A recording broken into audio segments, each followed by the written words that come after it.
Hello everyone, welcome back to Shivi's tradition. हम पढ़ रहे हैं हिस्ट्री ऑफ मेडिवल इंडिया, जिसे लिखा है सतीश चंद्र जी ने। बुक बहुत ही इंपॉर्टेंट है। आप चाहे किसी भी एग्जाम के लिए प्रिपेयर कर रहे हैं, एक हिस्ट्री की जो आपको बेसिक नॉलेज चाहिए वो आपको इस बुक को पढ़ के बहुत ही अच्छे से मिल जाएगी। ठीक है, आप चाहे तो मेरे टेलीग्राम ग्रुप को भी ज्वाइन कर सकते हैं, वहाँ पर आपको सभी नोटिफिकेशन बिल्कुल टाइम पर मिलेंगे। आज हम इस वीडियो में डिस्कस जो करने वाले हैं वो है हमारा चैप्टर नंबर 7, द दिल्ली सल्तनत सेकेंड। लास्ट टाइम हमने पढ़ा था, वैसे तो जो हमारे लास्ट पार्ट थे उसमें हमने स्लेव डायनेस्टी से लेकर जो तुगलक डायनेस्टी तक थी उसके जो भी हमारे इंपॉर्टेंट रूलर्स थे हमने उनके बारे में डिस्कस किया था। लास्ट लेक्चर में हमने डिस्कस किया था इसी चैप्टर को अलाउद्दीन खिलजी के जो इंटरनल जो भी वहाँ पर रिबेलियन होते हैं, लैंड रिफॉर्म्स किए जाते हैं, ठीक है, जो उनकी मार्केट पॉलिसी थी उसके बारे में। आज हम देखेंगे कि जो अब अलाउद्दीन खिलजी की जो डायनेस्टी थी उसका तो एंड हो जाता है उसकी डेथ के बाद, लेकिन अब आएंगे मोहम्मद बिन तुगलक। ठीक है, उससे पहले जो गयासुद्दीन तुगलक होते हैं उनका भी कुछ टाइम तक रूल रहता है, लेकिन उसके बाद जो ज़्यादा जो चेंजेस देखने के लिए मिलेंगे वो मिलेंगे हमें मोहम्मद बिन तुगलक के टाइम पे। तो इसमें हम जो भी एक्सपेरिमेंट किए जाते हैं मोहम्मद बिन तुगलक के टाइम पे, ठीक है, आज हम उसको डिस्कस करेंगे। वीडियो अगर आपको अच्छी लगे तो प्लीज़ लाइक करना, शेयर करना और चैनल को सब्सक्राइब कर लेना। अब चलते हैं अपने टॉपिक की तरफ। तो यहाँ से हमारा टॉपिक स्टार्ट होता है मोहम्मद तुगलक एक्सपेरिमेंट। ठीक है, लास्ट टाइम हमने किसके बारे में पढ़ा था? अलाउद्दीन खिलजी के बारे में, और यहाँ से स्टार्ट करेंगे मोहम्मद बिन तुगलक के बारे में। टाइम पीरियड आपके सामने है 1324 से 51। ठीक है, is the best remembered as a ruler who undertook number of bold experiment and showed a keen interest in the agriculture. ठीक है, ये जो मोहम्मद बिन तुगलक है इनके बारे में पढ़ना थोड़ा इसलिए इंपॉर्टेंट हो जाता है, थोड़ा इंटरेस्टिंग भी लगेगा आपको कि इनके टाइम में बहुत सारे एक्सपेरिमेंट होते हैं। बस ये है कि वो इतने सक्सेसफुल, इतने क्या, वो बिल्कुल भी सक्सेसफुल नहीं हो पाते जिस तरह से ये करना चाहते थे। वरना अगर कोई शायद इन्हीं एक्सपेरिमेंट को करता थोड़ा सा और दिमाग लगा के तो ये चीज़ें बहुत अच्छी हो सकती थी। ठीक है, in some ways, Muhammad bin Tughlaq was one of the most remarkable ruler of his age and he was deeply read in religion and philosophy। ठीक है, तो जो मोहम्मद बिन तुगलक था वैसे तो बहुत पढ़ा लिखा था, ये अपने टाइम के रूलर्स में एक बहुत ही रिमार्केबल रूलर, बहुत ही एजुकेटेड था। इसको काफ़ी डीप नॉलेज थी अगर हम बात करें रिलीजन को लेकर, फिलोसफी को लेकर। ठीक है, तो काफ़ी ज़्यादा ये नॉलेज वाला इंसान था, ऐसा नहीं था कि यूं ही कोई ऐसे बैठ गया था। He converse not only with the Muslim mystics but also with the Hindu yogis and Jain saints such as the Jina Prabha Suri. Okay, तो यहाँ पर इसने कभी भी जो जात धर्म होते हैं ना उन सब चीज़ों को लेकर ये नहीं बढ़ा, बल्कि जितना ये जो मुस्लिम मिस्टिक्स वगैरह हैं उनमें इसका ध्यान था, उतना ही जो हिंदू योगी जैन सबको इसने बराबर का सपोर्ट करा है। मतलब कहीं जातिवाद जैसी कोई चीज़ नहीं करी है। ठीक है, धर्म वाली कोई चीज़ें लेकर नहीं आई है। This was not liked by many orthodox, the theologian who accused him of being a rationalist, and this is one who was not prepared to accept religious belief as matter of the faith। बहुत सारे लोग इसकी इतनी ज़्यादा tolerance को देख के इससे नाखुश भी थे। ठीक है, वो नहीं चाहते थे कि भाई अपने कोर्ट में हर तरह के लोगों को रख रहा है, ये सबको बराबर देख रहा है। कहीं ना कहीं वो लोग चाहते थे कि जो इसका जो बिलीफ है वो ज़्यादा कौन से धर्म की तरफ रहे, वो इस्लाम की तरफ ज़्यादा रहे। He was also prepare to give high office to people on the basis of merit irrespective of whether they belong to the noble families और नॉट। इसका मानना था कि जो अच्छी जो हाई पोस्टेज है वो सिर्फ उन्हीं लोगों को दो। एक हाई ऑफिस में जो लोगों को जो अपॉइंट करते थे, इसका मानना था कि उन्हीं लोगों को करो जो वाकई में ही इस चीज़ के काबिल है, ना कि वो नोबल फैमिली से बिलोंग करते हैं इसलिए आप उनको पोस्ट दे दो। Unfortunately, he was inclined to be hasty and impatient, and this is why so many of his experiments failed and he has been dubbed in ill-starred idealist। ठीक है, लेकिन कहते हैं बहुत ज़्यादा impatient रूलर था ये, कि मतलब ज़्यादा सोचता नहीं, बस एकदम से कर जाना, वो वाली बात थी। तो उस चक्कर में इसके जो बहुत सारे एक्सपेरिमेंट्स होते हैं जो अच्छे हो सकते थे लेकिन वो फेल हो जाते हैं। Mohammad Tughlaq reign started under the unauspicious circumstances। Sultan Ghiyasuddin Tughlaq was returning to Delhi and after a successful campaign against Bengal। अब देखिए जो मोहम्मद तुगलक है इसका जो टाइम पीरियड है अब वो स्टार्ट कैसे होता है। ठीक है, उससे पहले कि हम सिचुएशन देखते हैं। मोहम्मद बिन तुगलक के जो फादर थे उनका नाम था सुल्तान गयासुद्दीन तुगलक। वो दिल्ली वापस लौट रहे थे बंगाल को जीत कर। ठीक है, बंगाल को उन्होंने एक सक्सेसफुली कैंपेन चलाया वहाँ पर, उसको जीत लिया और वो दिल्ली वापस आ रहे थे। अब उनके स्वागत के लिए मोहम्मद बिन तुगलक चाहता था कि दिल्ली में काफ़ी बड़ा जश्न हो। ठीक है, और वो उनके लिए एक बड़ा सा प्लेटफॉर्म तैयार करवाता है। कुछ लोग कहते हैं कि ये प्लेटफॉर्म उसने इसलिए तैयार करवाया था, एक स्टेज जैसा था जिससे कि वो गयासुद्दीन तुगलक को क्या कर सके, ख़त्म कर सके, उसको मार सके। भले इसका फादर था लेकिन ऐसी बातें कही गई हैं, क्योंकि गयासुद्दीन तुगलक का एक बेटा और था जिसको वो चाहता था कि वो अगला रूलर बने। तो ये दोनों को ही यहाँ पर इसने मार दिया था या खुद से मर गए थे वो हम देखेंगे। ठीक है, इस बात का कोई सॉलिड प्रूफ नहीं है हमारे पास। When the captured elephant were being paraded and the hastily erected structure collapsed and the sultan was killed। यहाँ पर वो उनके लिए बहुत सारे जो एलिफेंट्स वगैरह होता है उस जो पूरी वो स्टेज तैयार करवाता है, उस पर एलिफेंट्स की परेड वगैरह कराते हैं, और उसी चक्कर में जो स्टेज होता है, जो पूरा स्ट्रक्चर ये बनवाता है, ये हो जाता है कोलैप्स। और इसमें ही जो सुल्तान होता है गयासुद्दीन तुगलक होता है, उसकी हो जाती है डेथ। ठीक है, और कुछ लोग बोलते हैं कि इसने ये सब ना पूरा एक खेल रचाया हुआ था इसका, जिसमें वो जो गयासुद्दीन तुगलक है वो फंस गया और वो मर गया। This led to a number of rumors that the Muhammad Tughlaq had planned to kill his father, and this was a curse of the heaven and of the famous son of Delhi, Sheikh Nizamuddin Aulia, who the ruler had threatened to punish. यहाँ पर इसके लिए लोगों ने एक चीज़ और कही कि यहाँ पर जो मोहम्मद बिन तुगलक ने अपने फादर को मार दिया, ठीक है, ये उड़ती उड़ती जो खबरें उड़ी उस टाइम पे कि ये ना कर्स ऑफ हेवन था, और ये जो कर्स था ये किसका दिया हुआ था, ये शेख निज़ामुद्दीन औलिया का दिया हुआ था, क्योंकि जो शेख निज़ामुद्दीन औलिया थे इनकी दरगाह है दिल्ली में बहुत ही फेमस, ठीक है, और इनकी गयासुद्दीन तुगलक के साथ बिल्कुल नहीं बनती थी। जो मोहम्मद बिन तुगलक के जो फादर थे गयासुद्दीन तुगलक, उनकी शेख निज़ामुद्दीन औलिया से बिल्कुल नहीं बनती थी। और यहाँ पर जो शेख निज़ामुद्दीन औलिया होते हैं वो गुस्से में इनको ऐसे ही ना कुछ वो कर देते हैं, ठीक है, जैसे बोलते हैं ना बुरा बोल देते हैं, तो कहते हैं कि यही कर्ज बन के गयासुद्दीन तुगलक पर भारी पड़ा कि उसके खुद के बेटे ने उसे मार दिया। The most controversial step which Muhammad Tughlaq undertook soon after his accession was the so-called transfer of the capital from Delhi to Devgir.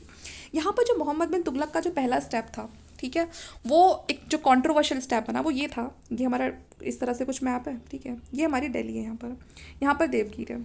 ये जो देवगीर है ये कंट्रोल में तो जब ही आ गया था जब अलाउद्दीन खिलजी का टाइम था, मलिक कफूर ने जीत लिया था, और जब तुगलक डायनेस्टी आती है तो तुगलक डायनेस्टी को ये चलता आ रहा था, खिलजी के बाद तुगलक का रूल होता है तो ये अपने आप ही फिर तुगलक के अंडर भी आ जाता है। अब मोहम्मद बिन तुगलक ने सोचा कि क्यों ना मैं यहाँ पर बैठूँ, ठीक है, ये जो देवगीर वाला एरिया है यहाँ से मैं साउथ को भी कंट्रोल कर पाऊंगा, मैं नॉर्थ को भी कंट्रोल कर पाऊंगा अच्छे से, तो इसलिए उसने सोचा क्या करता हूँ अपनी ना कैपिटल को चेंज कर देता हूँ, दिल्ली से देवगीर चलता हूँ।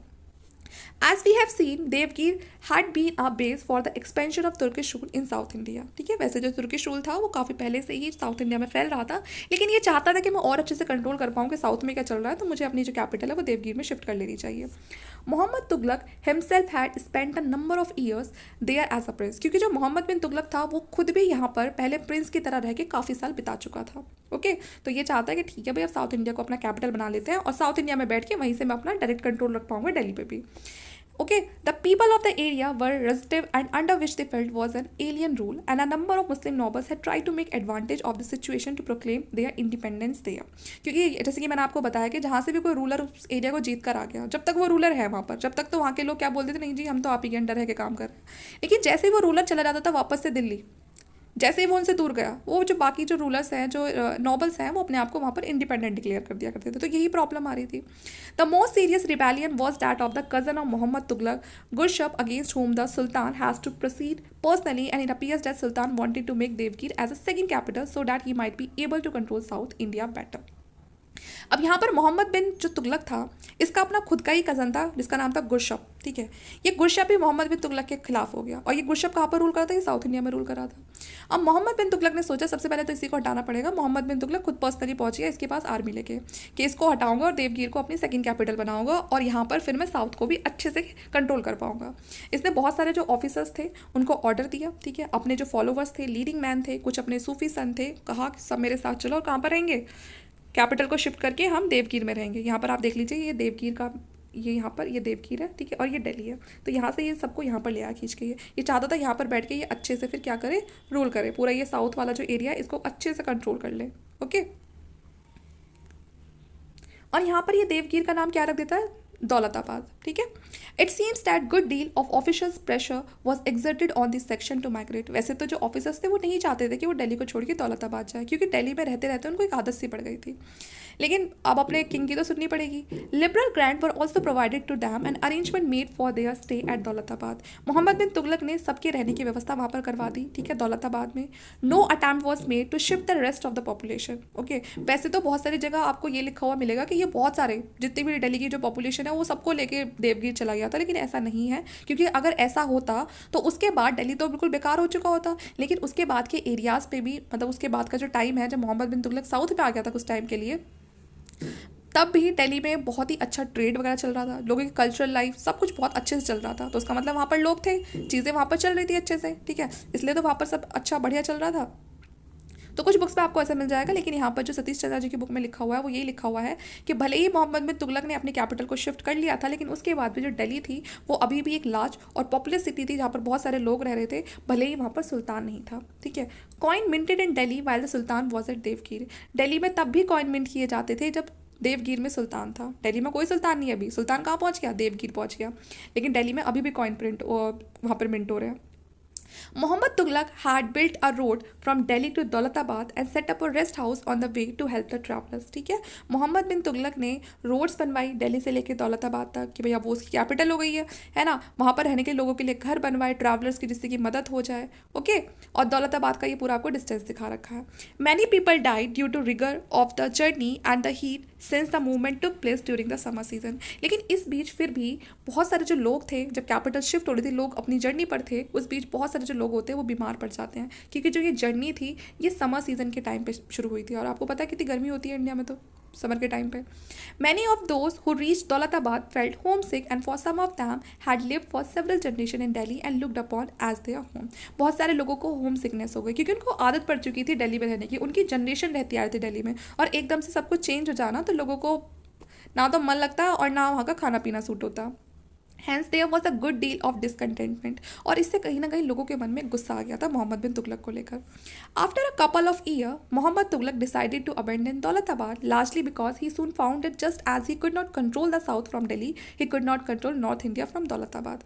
अब यहाँ पर कुछ टाइम रहने के बाद ही मोहम्मद बिन तुगलक को ये बात समझ आ गई कि यहाँ से भैया दौलताबाद को तो छोड़ के वापस मुझे दिल्ली जाना चाहिए। जैसे मैं दिल्ली से रह के मैं साउथ इंडिया को कंट्रोल नहीं कर सकता, वैसे ही मैं यहाँ पर रह के दिल्ली को कंट्रोल नहीं कर पा रहा हूँ। और दिल्ली में तो सबसे बड़ी पावर थी, क्योंकि वहाँ पर तो सबसे जिसके पास दिल्ली आ गई बस समझो वही है पूरे उसका भारत का बादशाह, ठीक है, शहनशाह वही है, सुल्तान वही है। तो यहाँ पर इसने वापस से अपना मूड बनाया कि मैं तो वापस दिल्ली ही जाऊँगा, क्योंकि उधर से मंगोल से कभी भी अटैक हो सकता था। पता चला यहाँ ये साउथ में बैठा रह गया, नॉर्थ इंडिया पूरा हाथ से निकल गया। Though the attempt to make Devgir a second capital fail, तो इस तरह से देवगीर को अपना जो कैपिटल बनाने का जो इसका अटैम्प्ट था वो पूरी तरह से फेल हो गया। ओके, लेकिन ऐसा नहीं था कि इसने देवगीर को अपना सेकंड कैपिटल बनाया तो सिर्फ नुकसान ही नुकसान हुआ। कुछ चीज़ें यहाँ पर अच्छी भी हुई। अच्छी ये हुई कि यहाँ पर लोगों के बीच में कम्युनिकेशन बना। अभी तक जो नॉर्थ और साउथ इंडिया के जो लोग अपने अलग अलग एरियाज़ में थे, जब नॉर्थ इंडिया के लोग साउथ इंडिया में गए तो कुछ ना कुछ उनके साथ कल्चर भी जाएगा, ये इनकी कुछ चीज़ें सीखेंगे और ये इनको कुछ सिखाएंगे। Many people including religious divine who had gone to Daulatabad, बहुत सारे जो लोग थे उनकी जो रिलीजियस बिलीफ थी, जो उनके देवी देवता थे, उनके साथ साथ वो भी दौलताबाद गए और लोग वहीं पर सेटल हो गए। आगे उनकी जनरेशन वहाँ पर रही, ठीक है, आसपास के लोगों ने देखा तो वहाँ के लोगों ने भी वो चीज़ सीखी। तो कहीं ना कहीं नॉर्थ इंडिया का कल्चर कहाँ ट्रांसफर हो गया, साउथ में हो गया। They become the means of spreading in the Deccan the culture, religious and social ideas which the Turks had brought with them to north India. Okay, और वैसे ही सेम हुआ कि जो लोग साउथ इंडिया में गए और साउथ इंडिया से फिर वो वापस जब नॉर्थ इंडिया में आए तो वो भी साउथ का बहुत कुछ सीख कर आए, उन्होंने फिर वो नॉर्थ इंडिया में फैला दिया। This resulted in a new process of cultural interaction between north and south India. इस तरह से एक हमें नया कल्चरल इंट्रैक्शन का जो प्रोसेस था वो होता हुआ दिखाई दिया नॉर्थ इंडिया और साउथ इंडिया के बीच में, ठीक है, और यही चीज़ चल रही थी साउथ में। Another step which Muhammad Tughlaq took at this time was the introduction of the token currency. एक स्टेप तो देख लिया हमने, है ना, जो उसका मोहम्मद बिन तुगलक ने लिया कैपिटल को शिफ्ट करने का। अब दूसरा स्टेप क्या था जो मोहम्मद तुगलक ने लिया, इसने सोचा मैं टोकन करेंसी को इंट्रोड्यूस करता हूँ, क्योंकि काफ़ी जगह और जगह वर्ल्ड में ये जो टोकन करेंसी थी ये इंट्रोड्यूस हो चुकी थी और ये एक मीडियम ऑफ एक्सचेंज था। Okay, generally paper currency so that they do not have to depend upon the supply of gold and silver. Okay, since money is a merely medium of exchange, all countries in the world today have token currency and generally the paper currency. So बताया कि जैसे कि आजकल paper currency होती है ना हमारे पास exchange के लिए, है ना, तो वैसे ही उस टाइम पे तो पेपर करेंसी नहीं थी, तो लोग ज़्यादातर गोल्ड और सिल्वर का इसी पे डिपेंड रहते थे अपने मीडियम ऑफ एक्सचेंज के लिए। There was a shortage of silver in the world in the 14th century. अब इस टाइम पे 14th सेंचुरी में जो सिल्वर थी उसकी हो गई shortage. Okay, Kublai Khan of China has already successful experimented with token currency. तो अब देखो पूरे वर्ल्ड में सिल्वर की कमी हुई है तो इसका असर आपको हर देश पे देखने के लिए मिलेगा।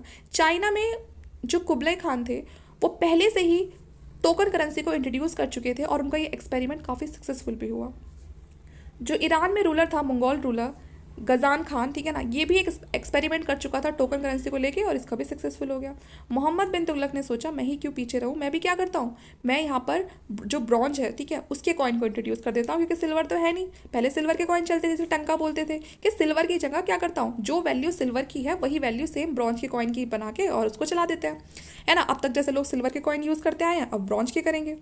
Specimen of this coin have been found in different parts of India. ये जो कॉइन है आपको डिफरेंट जो म्यूजियम है इंडिया के वहाँ पर देखने के लिए मिल जाएंगे। The idea of token currency was a new one in India.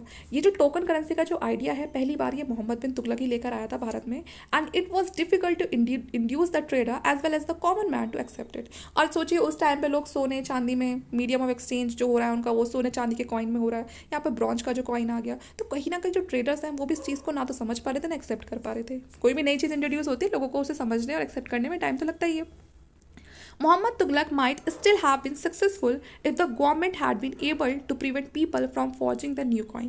और मोहम्मद बिन तुगलक का ये जो एक्सपेरिमेंट है ये सक्सेसफुल हो भी जाता, बहुत अच्छे से सक्सेसफुल होता जैसे बाकी कंट्रीज़ में हो रहा था, लेकिन यहाँ पर गलती ये हो गई कि इसने जो ये कॉइन्स को जो मिंट करने की जो परमिशन है वो सिर्फ अपने पास ना रख के, अपनी गवर्नमेंट के पास ना रख के इसने सबको दे दी। अब लोगों ने क्या करा, देखो ब्रॉन्ज की तो कोई कमी थी नहीं, लोगों ने क्या करा अपने घर पर ही कॉइन बनाने शुरू कर दिया। और एक वो होती थी जो स्टैम्प होती है ना जो उस पर लगती थी कॉइन पे, वो भी इजीली अवेलेबल हो जाती थी। तो लोगों ने क्या करा, ब्रॉन्ज के कॉइन अपने घर पे बनाने शुरू करे, उसको मेल्ट किया, उसको शेप दी कॉइन की, और ऊपर से वो जो मोहर है वो लगा दी। अब इससे क्या हुआ, हर घर में ढेरों कॉइन हो गए। The government was not able to do so and soon the new coin began to be greatly devalued in the market. और वो जो कॉइन है वो उसकी क्या हो गया, उसकी वो डीवैल्यूड हो गया पूरी मार्केट में। Finally Muhammad Tughlaq decided to withdraw the token currency. अब सोचो लोगों के पास तो भरपूर पैसे हो गए, चीज़ें इतनी है नहीं, लोगों के पास कॉइन इतने सारे हैं, पूरा पूरा जो इकोनॉमी है गड़बड़ा गई। मोहम्मद बिन तुगलक ने डिसाइड किया कि टोकन करेंसी को वापस से विड्रॉ कर लिया जाएगा, बंद करो, वापस लो। He promise to exchange silver pieces for bronze coin, ठीक है। और इसने क्या करा, अब वापस से क्या चलेंगे, सिल्वर पीस ही चलेगा, ब्रॉन्ज कॉइन का तो बिल्कुल कर दिया, काम खराब एकदम लोगों ने। In this way many people exchange the new coin and but the first coin which could be found out from the test were not exchange and these coin were heaped out outside the fort. और इन जो coin है इनका जब चलना बंद हो गया तो ये कॉइन की इतनी दुर्दशा हुई, इतनी मतलब बेकार एक्सपेरिमेंट हुआ कि जो भर भर के जो कॉइन थे ब्रॉन्ज के वो उनके ढेर लग गए फोर्ट के आसपास, क्योंकि अब उसकी कोई वैल्यू ही नहीं रही है ना। यहाँ पर जो हिस्टोरियन है वो बताते हैं कि, और ये ना काफ़ी टाइम तक चला, इस तरह से काफ़ी टाइम तक चला। The failure of these two experiment affected the Prestige of the sovereign. तो यहाँ पर अब देखिए दो एक्सपेरिमेंट फेल हो गए, दो भी ऐसे एक्सपेरिमेंट जिसने पूरी सल्तनत को हिला के रख दिया। तो यहाँ पर कहीं ना कहीं जो प्रेस्टीज था वो धीरे धीरे खत्म होता चला गया। मनी का भी साथ में वेस्टेज हो रहा है, भाई कुछ तो मनी यहाँ पर जा रही है। However the government quickly recovered and the modern Moroccan traveler Ibn Battuta who came to Delhi in 1333 could not see any harmful effect after of this experiment। लेकिन बाद में गवर्नमेंट ने बहुत ही जल्दी इस चीज़ को रिकवर कर लिया। और इबन बतूता बताते हैं, जो मोरक्कन ट्रैवलर थे वो बताते हैं कि जब वो दिल्ली आए 1333 में तो उन्होंने देखा कि इन दो एक्सपेरिमेंट की वजह से कोई ज़्यादा इफेक्ट नहीं पड़ा था। A far more serious problem with which Muhammad bin Tughlaq had to contend was that of security of the frontier। Mohammad bin Tughlaq के सामने अगर इस टाइम पे कोई सीरियस प्रॉब्लम थी तो वो ये था कि वो अपने आप को, अपने जो फ्रंटियर हैं, ठीक है, उनको कैसे सिक्योरिटी प्रोवाइड करें। Administration specially revenue administration, his relation with the nobles also presented some serious problem. दूसरी प्रॉब्लम क्या थी अब मोहम्मद बिन तुगलक के सामने, कि जो उसके खुद के नॉबल्स थे, ठीक है, जो उसके खुद के रिलेटिव्स थे, वही उसके लिए वफादार नहीं थे। कुछ नहीं पता कब कोई इधर से गद्दारी कर दे। We have seen in earlier section of the society, we have seen in an earlier section the serious problem posed to Delhi Sultanate by the steady expansion of the Mongol power into the Punjab। ऊपर से ये Mongol जीने नहीं दे रहे थे, बार बार पंजाब में से घुसने की कोशिश कर रहे थे और यहाँ दिल्ली पे बार बार हमला कर रहे थे। All the Mongols had by then weak due to their internal decision and they were still strong enough to threaten the Punjab and the areas near Delhi। ठीक है, वैसे तो ये जो मंगोल्स थे इनके बीच में भी झगड़े चलते रहते थे, लेकिन उसके बाद भी इतने वीक नहीं पड़े थे कि ये पंजाब को या दिल्ली पर अटैक ना कर सके।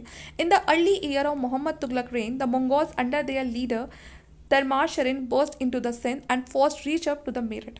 अब वो टाइम आ ही गया मोहम्मद बिन तुगलक के टाइम पे, ठीक है, कि जो मंगोल्स थे, ये बता रहे कि जो अर्ली ईयर्स थे मोहम्मद बिन तुगलक के, उसमें जो मंगोल्स थे उनका एक लीडर था तरमार शरीन, वो सिंध तक पहुंच गया था और यहाँ तक कि वो अपनी फोर्स को लेके मेरठ तक भी पहुंच गया था। Okay, Muhammad Tughlaq not only defeated the Mongols in a battle near the Jhelum but also occupied Kalanaur and for some time his power extend beyond the Indus up to Peshawar. लेकिन इस बार जो मोहम्मद तुगलक थे, ठीक है, उन्होंने मंगोल्स को हरा दिया था। कहते हैं मंगोल्स पूरी तरह से नहीं घुस पा रहे थे, अभी आएंगे भारत में मंगोल्स का ही रूल रहेगा, ठीक है, उन्हीं की आने वाली जनरेशन का रूल रहेगा, लेकिन यहाँ पर अभी तक नहीं है।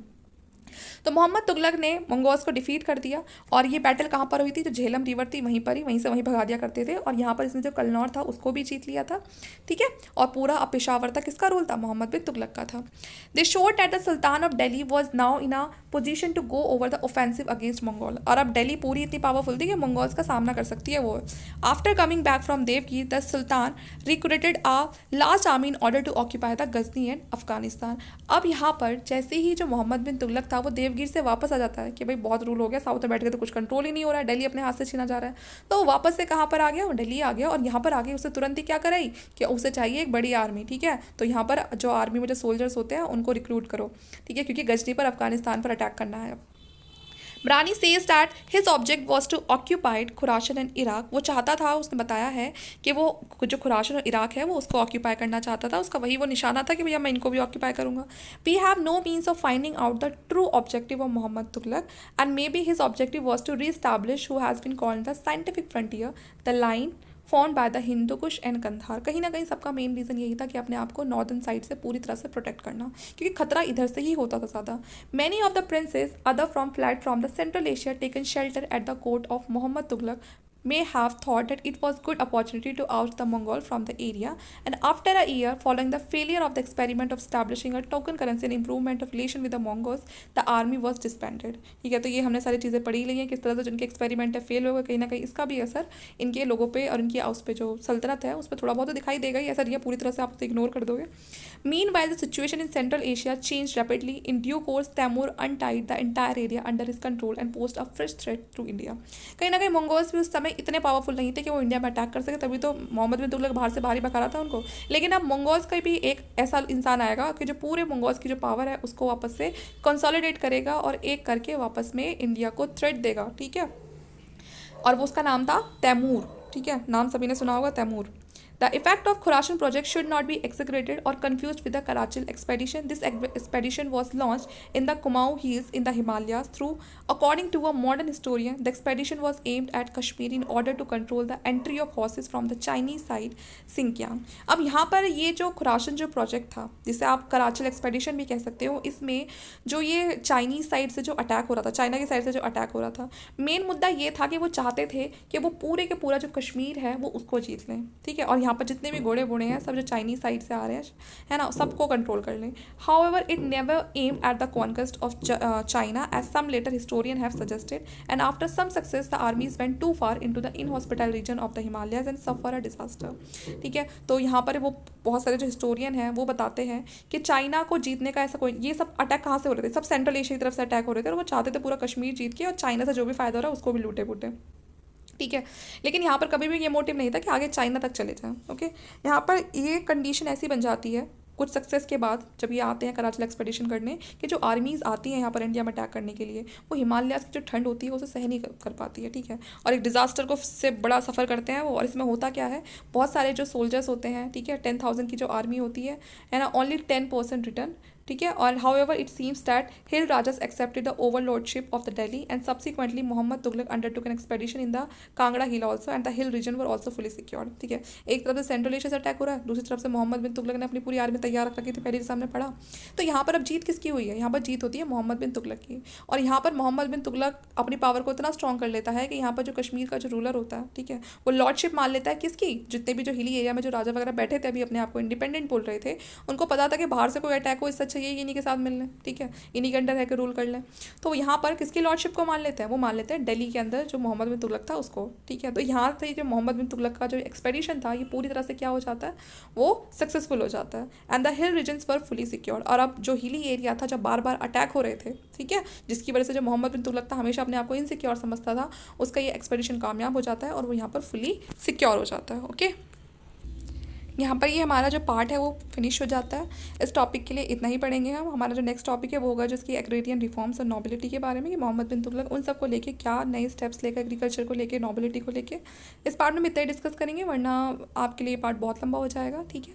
आपको ये वीडियो कैसा लगा प्लीज़ कॉमेंट करके मुझे ज़रूर बताइएगा। अच्छा लगे तो लाइक करना, शेयर करना और चैनल को सब्सक्राइब कर लेना। Thank you.